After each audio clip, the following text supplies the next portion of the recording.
There's a solution to a lot of this broken video game industry. Prices are too high. I'm not sure why all my games are broken when I buy them problem that we all experience now in the video game industry. And I can tell you exactly how to solve it, and I will. But first, I'm just going to touch on something quickly. The manufactured urgency of day one hype. Okay? That's all it is. When you get these big buildups for these games and everybody's excited for things coming out, it's fun to be a part of that. I get it. That's just natural human nature.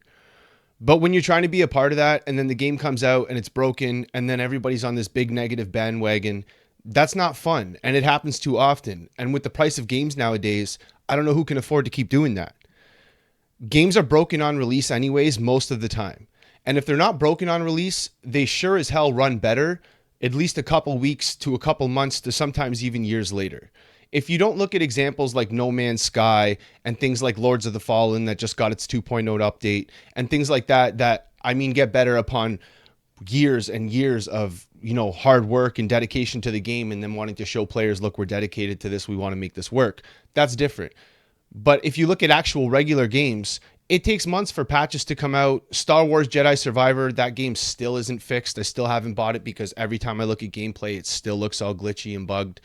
I mean, most games nowadays aren't their perfect self, or at least the best version of themselves that they're going to be on day one. And I don't even mean with the day one patch. I mean, it takes weeks and player feedback and all the rest. I don't know many games that come out and are the game they are on day one is the same game they are on day 90. It's just, it doesn't normally happen. So with that being said, all the FOMO that we buy into, it's just nonsense. It's manufactured and it's made by the companies and it's designed and, partially by YouTubers and people like us that come in and are excited for a game, make videos and want to talk about it and build up the hype. And that drives communities to it and it makes it even bigger. Yeah, okay. But I mean, 90% of the time, all that hype dies when the game comes out and people realize, oh, it's not what we thought it was going to be. Now, here's the solution, as I said in the beginning of the video. Games are expensive. What do? Don't buy them on day one. Name me one game besides Nintendo products that are the same price on day one as they are on day 365.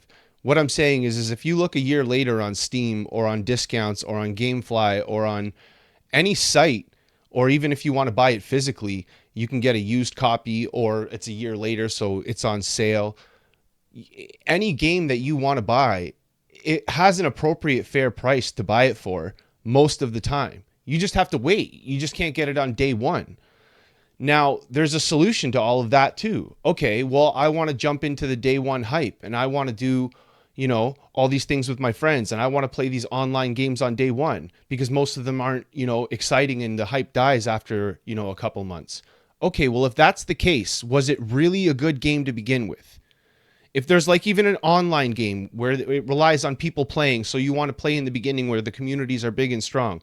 Okay, well, if it's a great game, those communities will still be big and strong months later, and you can still go back and play that game. If you go play any game that's like a dedicated online game that has a large player base, it's just as good on, after the first year as it is on day one. Most of the times it's better because a lot of the bullshit's been ironed out and they've gotten player feedback and things have been, set up in a way that players enjoy it now. So why would you ever even want to play a game on day one? Unless you really want to fucking buy into the bullshit or you're very hyped about a certain game or it's like something you really care about or a company that, is like got a proven track record of this always comes out on day one, spectacular, But not many companies besides Nintendo games, and that's probably why they don't go on sale, release games on day one that work perfect, or at least that work as well as they're going to work a couple weeks later or a couple months later, or even in some cases years later. So I don't know. I think we're kind of missing the point with all this day one stuff. Your backlog is calling.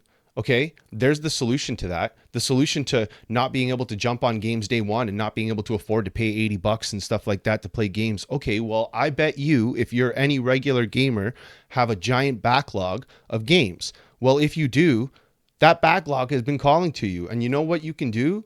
You can go and play that game or that other game or this game or that game or any of the dozens of games that you probably have sitting there that you've paid for that you haven't played or haven't finished. There's no reason to have to buy games on day one. There's so many amazing games. So many. There's more games than you have time in a day to play that are good, that are cheap. And I don't even mean cheap games. I mean games that used to be expensive that are just cheap now.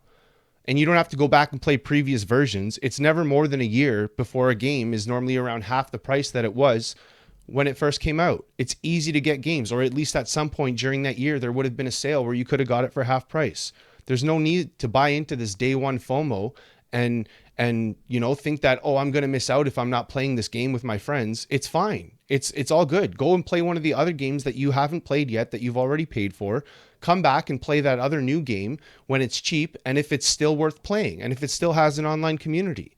If the online community's died after a couple months, then it probably wasn't a good game to begin with. By that time, things are just ironed out. You're actually getting the better version. Why do you want to be like a beta tester or like a guinea pig? Because that's all day one purchases feel like they are now. Is it going to work? Is it going to be good? Is the frame rate going to be okay? Is it going to bug? Is it going to glitch? Is my save file going to work? Is it going to launch? Is it going to crash?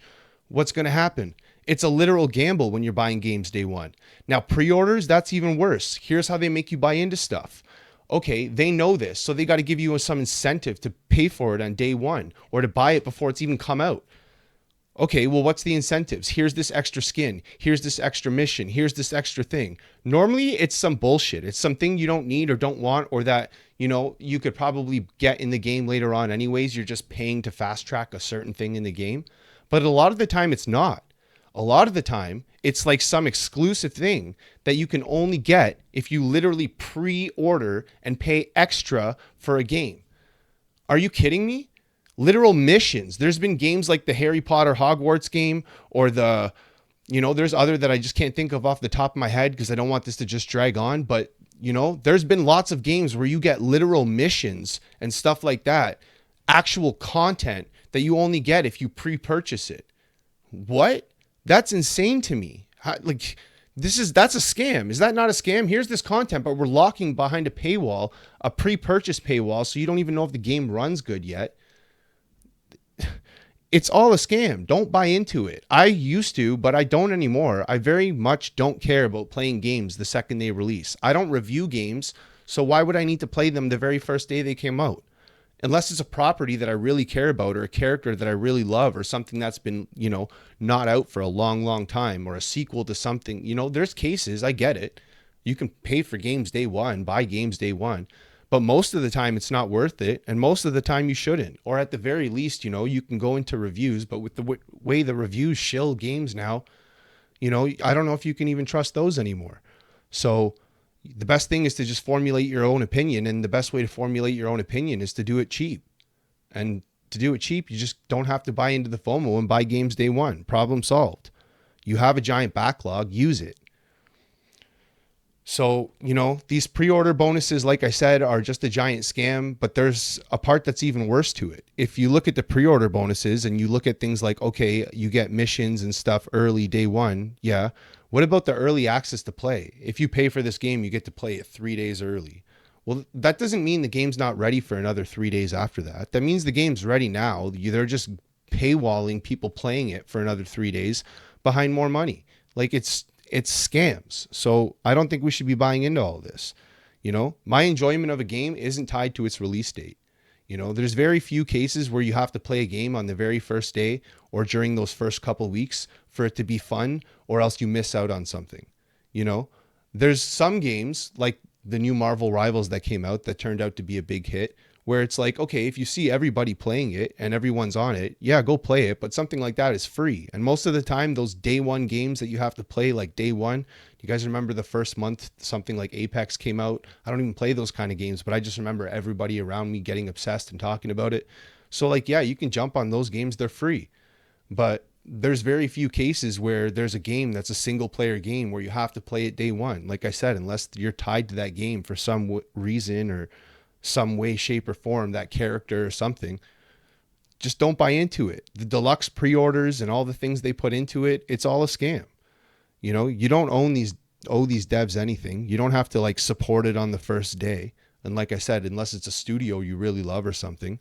So the best way is to just don't buy into day one stuff, play games later, use your backlog. And that's what I do. And it seems to work out for the best. There's no reason to have to, play game on the very first day. So I think that's the solution. I think, as I've said before, the AAA industry seems broken. Games come out on the first day, they don't work, or they're expensive, or there's some bullshit in it. And all that can be solved by just waiting and not getting it on the first day. Just wait a couple weeks, wait a couple months, wait till it's on sale, and then problem solved, you know? And that doesn't solve the problem in the video game industry. Yeah, we still have all these problems. You know, the games are still expensive when they release. They still come out buggy and broken. The budgets are still super inflated. They still have bullshit inserted into them. There's still all kinds of problems. And I'm not saying those problems are going to go away by you not supporting the games on the first day, but you can avoid those problems for yourself. And if enough people did that, then, you know, they're not going to get as many sales on day one. They're not going to get all those pre-orders. That gauges how many pre-orders, gauges how many physical copies they should make, and they're not even making physical copies anymore. So what's the point of pre-orders? You know, there's no point anymore. The point of pre-orders before, in my understanding, was you put out a pre-order that gauges how many physical copies you need to make based on the pre-order hype, and then you know how to go from there. If we don't even have physical copies of most games anymore, and we're moving away from that as a whole thing in general, then what's the point of pre-orders? Don't pre-order anything ever. Never. And don't buy day one. If you got to buy day two, fine. Watch some reviews or whatever. But, you know, there's a ways to avoid it. And the FOMO that they put into this and the marketing that they put into it to build up the FOMO is incredible. And there's easy ways to dodge it. Just don't do it. Anyways, that's my problem and my solution to the FOMO thing. And I appreciate you guys watching me. I appreciate you guys sticking around to watch the video. If you made it all the way to the end here, there's a Discord in the links below. Go check those out if you want to hang out and talk about this kind of video game industry nonsense. I'm in there yapping about this stuff all the time. Other than that, we're bumping it up to 2 videos a week soon. I've got some cool stuff in the works for the channel, so I'm excited for the future. I appreciate you guys being here. And that's it. I'm out. Thanks, guys.